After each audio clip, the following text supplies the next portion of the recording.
Hey guys, how are you? I wanted to try to get in a quick video while I had a moment, and it's about to rain. I even heard the thunder and lightning. Well, I heard some thunder, so I'm not sure. But anyway, I just wanted to try to do a quick video because I've been so busy with work stuff.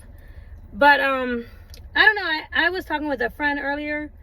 We were talking about how guys and girls, I think girls and guys both, like to say things like, oh, I'm not going to get with him, or he's probably too hard to deal with because he got options, or she has options, or because she's pretty, or he's handsome, or good looking, or fine, or whatever, that they have a lot of options, right? And I was actually watching a video also on YouTube about, actually, it was a cool guy. He's had some cancer and some work done to his face and stuff, but the title is about, I'm not getting out of this car, that's for sure. The title to his video was about ugly people don't get any attention or something like that. I kind of felt bad because I was like, wow, you know, because honestly, in every spectrum of issues or of the world, or every, you know, for every, like, you know, this end or that end of the spectrum, right, there's issues. It's like people who are considered attractive or pretty, you know, there's something, you know, there's pretty privilege, right, where people will actually, there are some people who will get privileges from being pretty or attractive, right, by certain people, but then there are other people who will literally do the opposite and not be nice to that person who's attractive, right? Or if you're unattractive, you know, there might be those who will give you that pity, sympathy, love, or help, or whatever, and then those who don't want to give you any attention at all because you're not attractive or you feel like you don't have as many options, right? Anyway, I just find this very interesting because I guess the way that I was always, the way I was raised as a child was to not give in to what's on the outside, because that's, whatever's on the outside is not how God sees you. God doesn't see what's on the outside. He sees what's on the inside. He sees what's in your heart. He sees the intentions, the motivations, the desires, the wishes of a person. And that's how he judges a person. I mean, that's very clear in the Bible. The Bible says that he was not impartial, and he doesn't care. You know, God obviously created all skin tones, so why would God treat, you know, one better than the other? He's not impartial, right? Like, that's the way I was raised. I think also because I was raised in that type of a household where, you know, being biracial and everything, we were colorblind, and also knowing that that's how God sees people. I've always been a type of person that tried to discern a person's intentions, their heart, or try to look beyond what was on the outside to kind of see and tell a person's attitude, demeanor, and how they really are before I can determine whether or not they would be a good person for me to have in my life. Okay? But I guess I've taken for granted that most people are not raised that way. Most people really do prejudge, and I've talked about this before.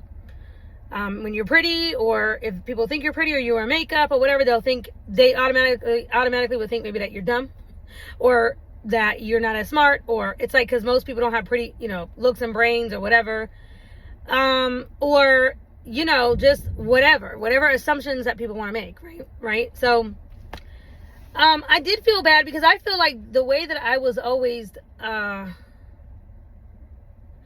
raised, and just the way that I always was that I always looked people in the eye when I would really talk to them, so I could really discern what was really going on, you know, like I could really tell, like, what I feel like you can always tell if someone has pain in their eyes, if they feel pain, or if they you know, happy or sad. I don't know, my mother taught me to do that. She always taught me to cover up pictures, to look at a person's eyes so you could see what was really going on the inside, and that will tell you more than what they're actually saying, right? I don't know. That's just the way I always was. But when I was talking to my friend, her and I were talking about that, how guys would be like, and guys have said this to me, oh, you got options, so, you know, I'm not gonna mess with you. Or some guys find that to be a challenge, and they like a pretty girl because a pretty girl is more challenging to them in their eyes, or whatever. Most men that I have known or that I've met have said they always wanted, most men want a girl that's considered,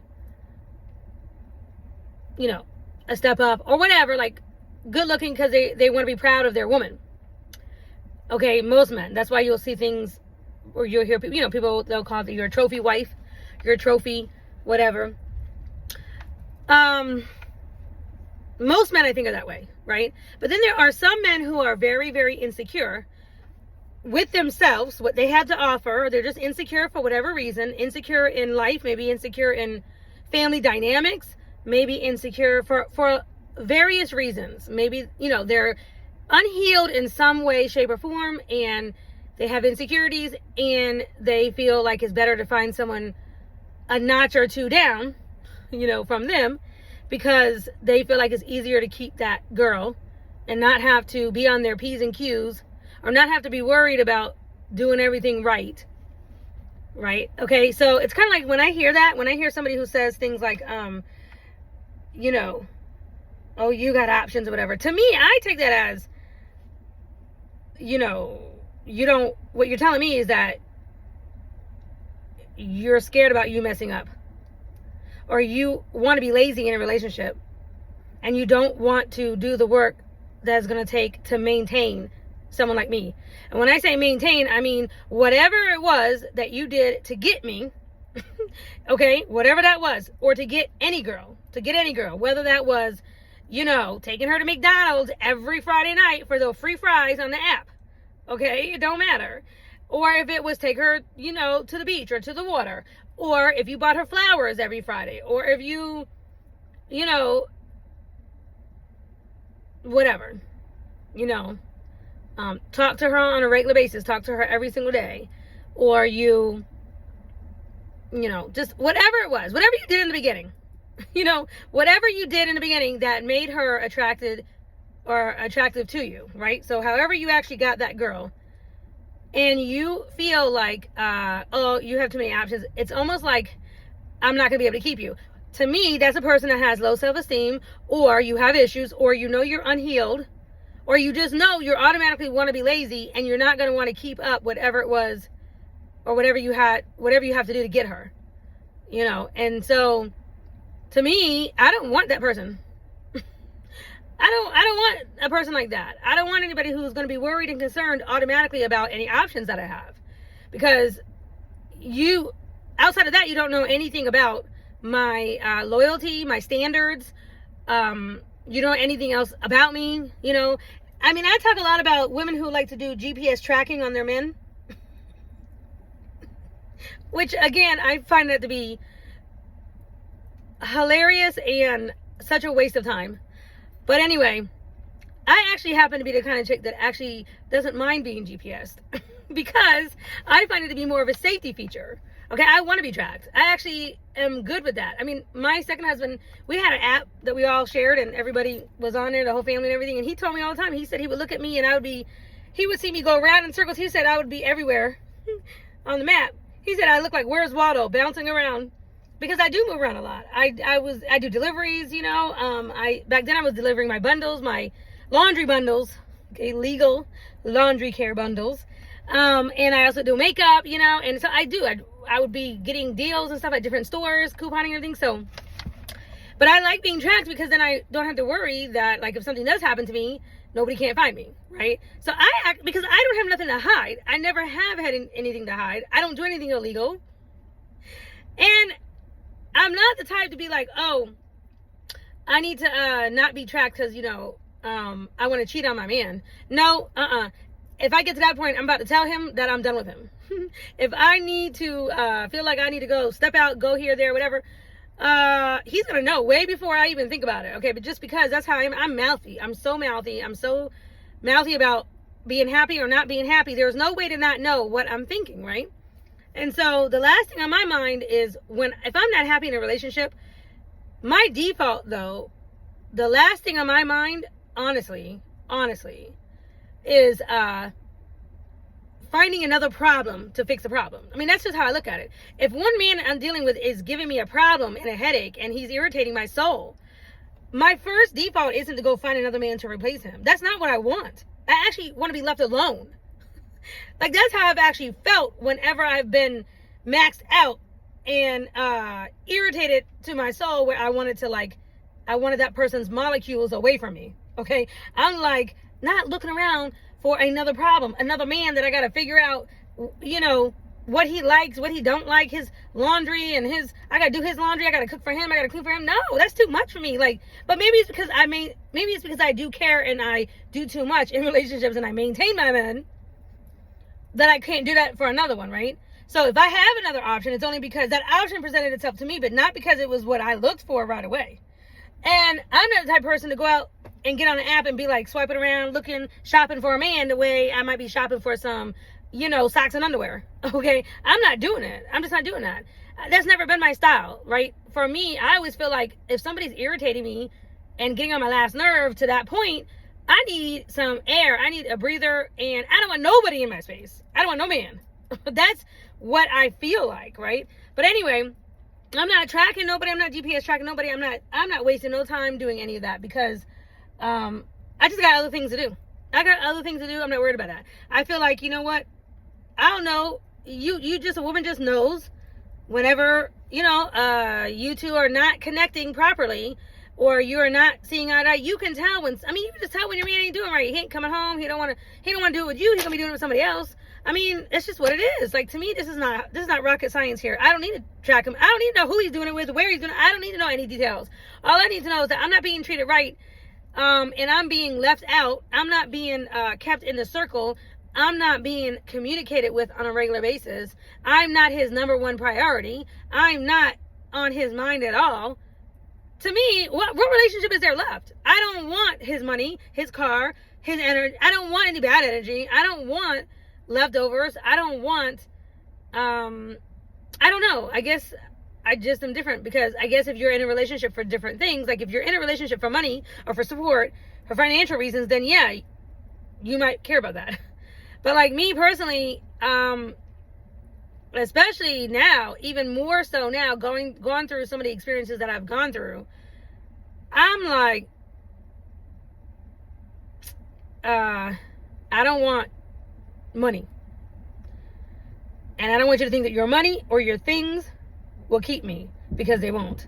Only good treatment, only good, consistent, loving, kind,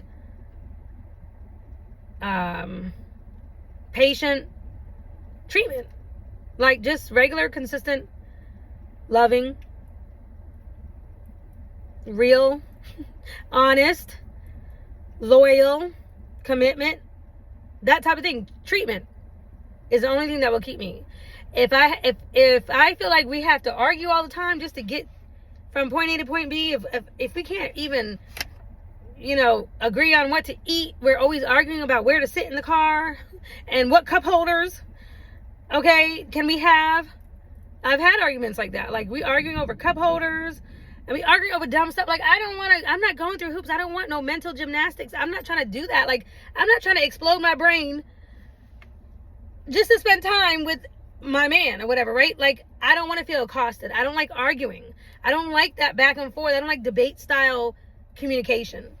I really, not in relationships. Now, in other relationships, maybe, because I might bring the heat, okay? But in my romantic relationships, I've never been the type to like debate styled anything. I don't want to go back and forth and, you know, argue over simple things, you know, which side to sleep on the bed, okay?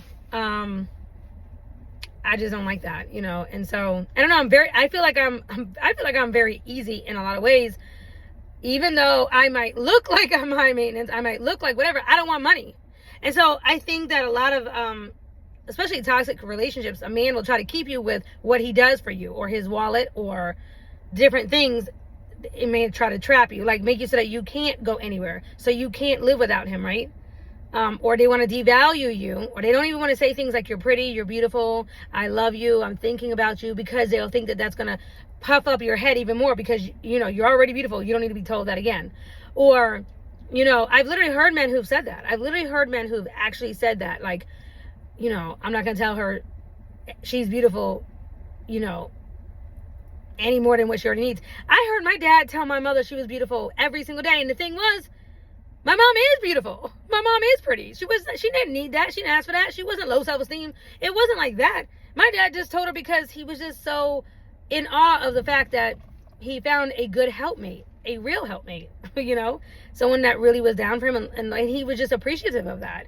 I don't know. And so I'm not saying that I need that every day, but I think that if there's any type of harboring that type of stuff, like, to me, that is a man that is showing that he doesn't think he's worth or valuable enough to keep that woman that is right beside him. He's scared that she's going to, you know, leave him for somebody else. Most women, most women, not all women, because all women don't have the same values and morals, but most women stay with whoever's, you know, like making them happy. But like, let's think about this from another perspective, right? Sometimes, you know, you might, like I said earlier, that one video I watched was talking about how ugly people don't get attention. And I've seen videos where they talk about pretty privilege, and sometimes even pretty women don't get attention just for that reason, because they think everybody always shows them attention. So people won't give them any flowers, right? But think about it like this. Have you ever seen two people in a relationship where you wonder how one of them got the other? Like, if you've seen a guy who was like, you know, looked like whatever, and you wonder like, how in the world did he get her? Especially, you know, you see it all the time with these older men who might be older, right? Up in age, bald or whatever, okay? And they got this pretty young chick over here, you know, going around, you know, looking all cute and pretty and everything, and she's just like, okay, and you're like, how did he get her? Well, you know how. He got money. He got a house. He got a car, right? I mean, and that's not always the case, but you see that all the time. Or you might see a woman and you might see this guy and you're like, how did, you know, or what, the opposite around. Like, you think, how did she get him? Because maybe he's super fine, you know, and she's kind of bust down or whatever, right? Like, okay, again, beauty is in the eye of the beholder, right? And you wonder how that happens. So sometimes it's about money. Sometimes it's about circumstances. Sometimes it's about entrapment. Somebody traps somebody with a baby or with whatever, kids or whatever, and it's just cheaper to keep her. You hear that all the time. Sometimes it's all that. And sometimes, simply put, there's just very good chemistry. Sometimes that man and that woman just know how to hit the button right on the head, and they know how to speak each other's love language just perfectly. Sometimes it just is that way because of what she likes and what he likes, and the two just kind of like go like this together. It just kind of somehow rolls in unison together, like they just kind of match, right? Whatever she's lacking in, he's not, and whatever he's lacking in, she's not. And so they just kind of match, and there's a natural attraction there. And also, because beauty is in the eye of the beholder, what looks good to one person doesn't always look good to the next person, right? Like, I'm gonna give you a perfect example. I hear this all the time. Light-skinned men, a lot of times, light-skinned men are very attracted to dark-skinned women. I see this all the time. I can't even count how many times. I mean, this conversation, I have literally had this conversation a million times, literally. Because me, as a light-skinned person, right, I tend to be attracted to darker-skinned men. And I have noticed, though, that light-skinned men will say the same thing. They tend to be attracted to darker-skinned women. And it's okay to be attracted to and like whatever you like, right?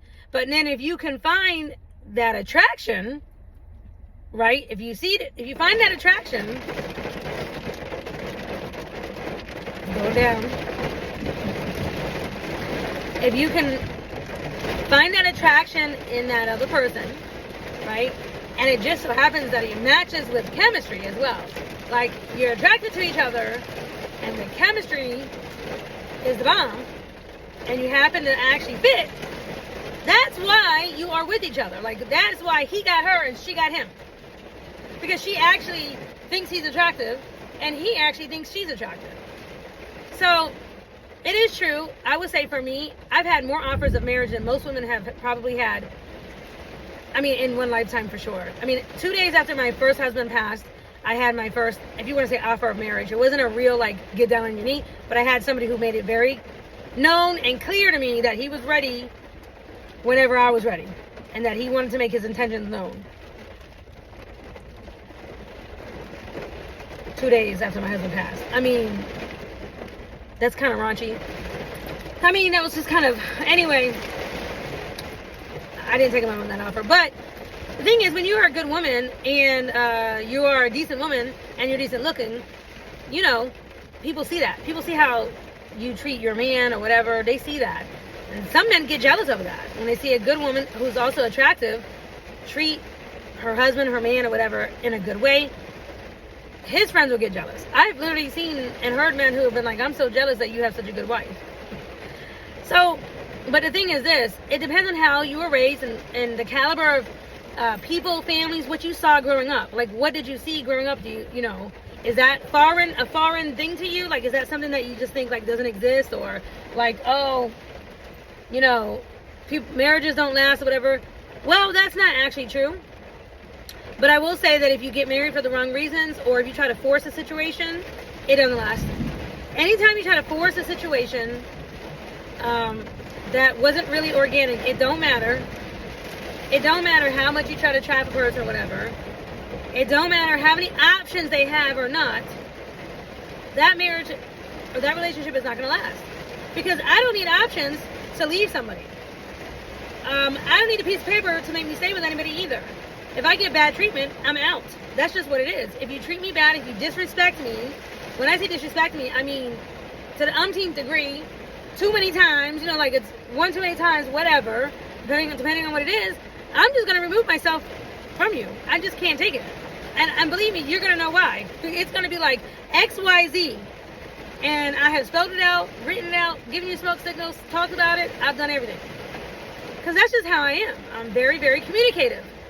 And I'm going to tell you what it is, right? I'm not that type of... I've heard chicks that say, oh, I don't like to tell my man everything because I want to be like a puzzle to him. You know, I want to like hide stuff. I want to make him work for it, like figure me out, you know, be a mystery. Okay, I get it. Like, okay, that's cool. When you're young, I think when you're young and you have time on your hands and you want to play around, being a mystery... And I'm not at that point. I never was that way, to be honest. I might be a mystery to some people because you're not in my inner circle or you're not on my list. But if you are somebody to me and I love you, you're not in wonder over me. You're not in, you don't think I'm a mystery. I'm not a mystery to you. Because I'm so mouthy. And if I have chosen to let you in as somebody that's important to me, a friend, whatever, I can trust you and all that, then you're going to know everything there is to know. I'm a sharer. I'm a sharer and I'm a giver. And I don't hold back. I also want any man that I've ever been with, I want him to feel like a winner chicken dinner. I want him to be able to treat me right. I want to give him all the tools and everything necessary to be able to be a winner with me, because I just want to know that. Like, I want to know that I've not made his life harder, I guess you could say. I also want him to do the same for me. Like, when I say, what do you like for dinner, or what is your favorite meal, or whatever, I don't want no puzzle, gymnastics, I gotta go jump through hoops to figure this out. No, because if that's the case, then I'm gonna say, just order your food or whatever from a restaurant or somewhere you have a menu and you can do all that with them. Because I don't got time for that. Because if I'm going to cook for you, I'm going to cook for you. I'm going to get it done right. I'm going to do whatever, make sure you like it, whatever. You understand? Like, I'm not here trying to waste time, but I've never been that way. Even when I was young and I felt like I had all the time in the world, like I'm in my teens and 20s or whatever, and I'm over here like, I wasn't that way. I was always what you see is what you get. I'm going to tell you just like it is. And I'm going to do you right. And if I'm not going to do you right because, you know, like, you've done me wrong or something like that, you're going to know. I'm not going to not do you right. I'm literally just going to leave. I have literally been known to be the person, the disappearing act. Okay, I've literally been called that because I will do that. Like, I will absolutely disappear. as soon as I feel like I can't trust you, bad treatment, I don't know what's going on, something, I'm getting weird vibes or whatever, and I've communicated with you enough or whatever, and I can't seem to get past whatever that is, I'm out. I don't care about no piece of paper. I don't care about no kids. I don't care about having kids. I don't care about having businesses together. I don't care about cars. See, let me tell you something. When I got my first car, and I was 18, I moved out the day I turned 18, and moved out on my own, and then I finally got into an apartment. I didn't have a car right away. I had to walk to 2 of my jobs, and then I caught a ride to my 3rd job to save up money for my first car. And while I was walking to work on a couple of occasions, I had to walk in the rain. Literally, walked in the rain to go to work. And not only walked in the rain, but had friends or people that I knew from my Bible study group, people who knew me or whatever, in the rain, honk and wave, hi, as they passed me on by. And they allowed me to walk in the rain. I mean, literally, walk in the rain.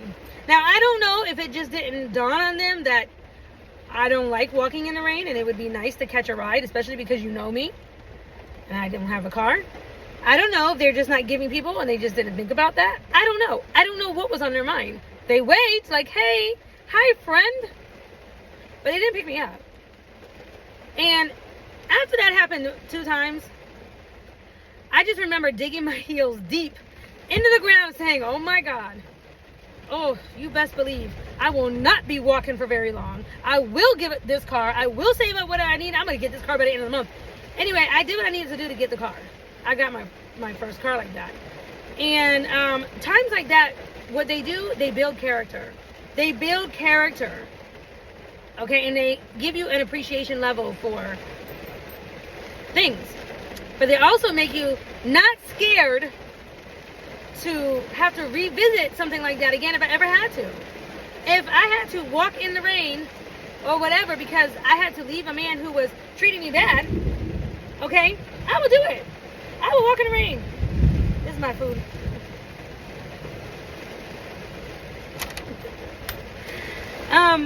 Anyway, I would do it. I don't have no problem. It's like I would rather do that and rely on my own and do what I need to do for myself or whatever than have to deal with a man who's going to treat me bad, or I got to put up with disrespect, or a lack, or a man who's just, constantly cheating on you or on the phone and not giving you any time, or just, not being there for you. I would prefer, though, out of everything that a man can do, I would prefer loyalty, commitment, protection, consistency, and acts of service, time. And when I say time, I mean quality time. It doesn't mean a long time at it every single day. Quality time to me is even talking on the phone. Quality time is even just having 20-30 minutes at night, before you go to bed, where you can really check in with each other, talk or whatever, and do that kind of thing. I mean, it's not quality time if you say you're going to do that and then you fall asleep and you start snoring on the person. That's not quality time, right? I mean, forcing a person to sit down next to you on the couch to watch the news while you snore during the news is not quality time to me. I'm just keeping it real. Okay, so in any case, it's like, oh, I don't want to get with her because she got options. She could just up and leave me anytime. Okay. Why would a woman just up and leave a man who is treating her right, who is treating her like the queen that she is, who is putting her on a pedestal, who is showing her respect, who is equally washing her back when she washes your back? She has your back, you also got her back. She does things for you and you do things for her. Like, why would a woman leave when she is getting good treatment? If a woman leaves and she's getting good treatment, but you're broke, okay, then she's probably leaving you because you're broke, and that means money is the most important thing to you, or to her. So that wasn't a good match. Because if you consider yourself broke, or if you consider yourself rich in other ways, because everybody puts emphasis on things differently. Not everybody puts the same emphasis on what feeling rich is, okay? But anyway, whatever job you have, if it's not enough because every time she asks for something or her hand is out, you don't have it. And so she considers that broke. Or she has to wait till you get paid or whatever. And she leaves you mainly for that. Well, you're not a match because for her financial, material things are more important to her. And she needs to find a man who can provide that. Okay? And that's what's most important. That's just what it is. Okay? It's like, look at things for the reality of what they are. She doesn't place the same value on time and attention as you do. Okay? For me, personally, I would rather have a man who might be considered broke, but he's working, not lazy. I can't deal with no lazy. I can't deal with no lazy man. I need a man who works, especially if he works with his hands. I like when he works with his hands. But anyway, a man who works, at least he has a job and he's doing something. Whatever. I don't care about that. Just as long as he's doing something and is respectful and is legal. But I would prefer a man who is going to look out for me, protect me. He's going to have my back. Who is willing to take a bullet for me or whatever over somebody who is financially stable and can write out a check, but he's over, if a bullet comes, like he's gonna push me in front of the bullet or something, or he's not protective, he don't know how to be protective, or he's not even loyal or something. No, that's just me. I'm talking about me because I know everybody is different. They're in different places in their life. Okay, but that's just where I'm at. And actually, this is where I was raised, but especially I'm even more so this way now. Because I feel like it's best when a man can't stamp his name to any of your success. Let God be the glory. Give all the glory to God. Let it be because of God blessing you that I get anything that I get or do what I do or become successful at anything or whatever. Let it be because of God's blessing on my life. Then because this man who decided to be my come up, or I wouldn't be where I was because of XYZ man. Because of this man that I married. If I didn't marry him, I wouldn't have blah, blah, blah, blah, blah. I don't like that. I never have like that. I am who I am because of my parents, okay? Because of my relationship with God. And because of my work ethics, my code of ethics, my morals, my standard, my character, okay? That's what makes me, right? It's because also my brain. How about the fact that I like to read? I mean, I don't know. So, again, that's just who I am. I don't know. Anyway, it's raining really bad. I don't know. I'm definitely not getting out of this car. Because I want to let this pass. But I tell you one thing. If you are concerned about somebody having options, you might want to look in the mirror and ask yourself why. Why are you concerned if so-and-so has options? Like, she's too pretty, she'll just up and leave you because somebody better than me is going to come along. To me, if that woman is giving you the ability and giving you, that man, whatever, the ability to actually do right by her, and she's putting the responsibility on you, like she's giving you her heart. Now she's saying she only wants this, this, and this, and this, or whatever she's saying. That's giving you all the power in the world, to me, to do right by her. And to not be scared about some other man. When you know how good you treat somebody, to me, that's the insurance policy that they're not going to leave you or they don't want to go nowhere. Even if they did step out, let's say because somebody threw themselves at you, at him, or whatever, he's going to be begging not for you to not let him go because he knows he can't get better treatment anywhere else. I've heard men say that. I've literally heard men say this out of their mouth. It's like, I'm not going, why would I leave? Why would I go anywhere when you treat me so good? You treat me so good. You know, you do everything for me. Like, we do everything for each other. I don't want to go nowhere. Now, I'm not saying that situations and things don't arise or happen and stuff, because they do.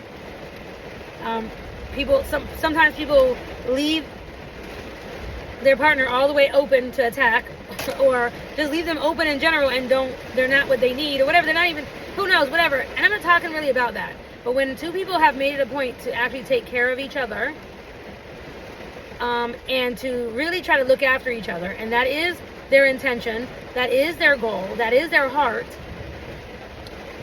that is their desire. And when one desires to please the other and the other desires to please that one, it makes for a very, very good, smooth relationship, actually. It's actually the way God intended it to be.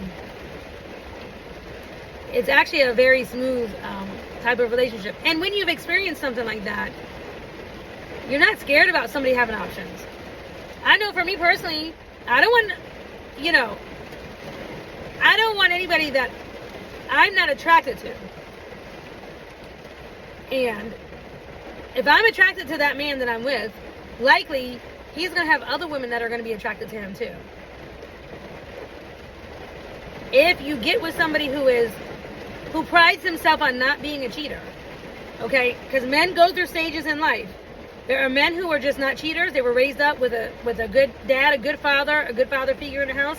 They understand, they know the role, they're a good man. They pride themselves on not being a cheater. That's the person who is not going to cheat on you. He's not going to cheat on you no matter what, because of the fact that he don't care how many options he has. He is concerned about his character, his reputation, and making sure that he shows up the way his daddy taught him to be, or the way his mama taught him to be, or whatever. You understand what I'm saying? That's a man of character and strong strength on the inside. Then there are men who are cheaters or have cheated or whatever and learn the lesson and realize that's not the way to go in relationships, and they don't want to be a cheater no more. They don't want to be a player no more. I don't want to be a player no more, right? They realize, like, no, and they find the one that they want. They find the one that they feel consistently loved by and respected by and honored, and they feel like they can do for that woman. They feel like they can actually do for that woman. And they decide, I don't want to be a player no more, whatever. And they realize that was not, usually when a man gets older, usually when a man has made some mistakes or whatever, and he realizes, okay, nah, that's not the way. And that type of a man is not really going to cheat either, he will start to pride himself on being a good man, on being a good husband, on being loyal and all of that. But only if, especially, I'm not saying only, but especially if he finds that special one who he wants to have that with. Also, he knows that he has to be the person that he wants his future wife or girlfriend or whoever. He has to put that same energy out to be able to get that energy back. So it's kind of like, if you don't want a cheater, don't be a cheater, right? And if you don't want someone who's only worried about your money, then don't be overly consumed about money and material things and name brand this and that and what you're wearing and fancy clothes or diamonds or whatever, right? Because if that is what you're worried about, or if that is your main concern, and money is always main concern and everything, then you're going to attract somebody who is also really concerned about money, right? So, and then of course there's the equation when God sends you somebody. When you pray and you ask God for that, do you have any more rice? When you have prayed to God to send you that perfect person, or that someone, okay, and when he answers your prayers, that's the other part to this equation, is when that actually happens, a man knows that. He can sense that. He can feel that. He knows when God has sent somebody to him. And yeah, he will usually show up very different in that relationship, and understand that he's been given a gift. He's been given a godsend, or a God-given gift. And he'll want to cherish that gift. He'll want to take care of that gift and look after her, protect her, and allow her to be the woman and the feminine one, and do right by her, because he'll know that God sent her specifically to him, and that happens if you are dealing with somebody who is prayerful and has a relationship with God, the true God, Jehovah God. Okay, that's it, guys. I'll talk too much, and I'm trying to look out at this weather, and I'm gonna let y'all go. Bye.